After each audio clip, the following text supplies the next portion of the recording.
Vou falar uma coisa. O Espírito Santo é o seguinte. Ele que dá poder para o homem. É ele que dá poder para o homem. Ou seja, primeiro a pessoa nasce de novo. Aí ela foi salva. Ela nasceu de novo. O Espírito Santo regenerou ela. Ela nasceu de novo.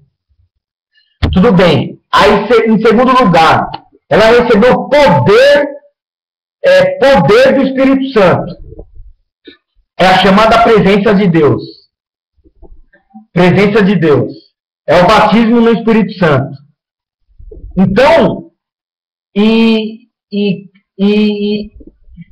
o batismo no Espírito Santo. Aí tem uma unção que é mais poderosa que todas essas daí, que é a unção real.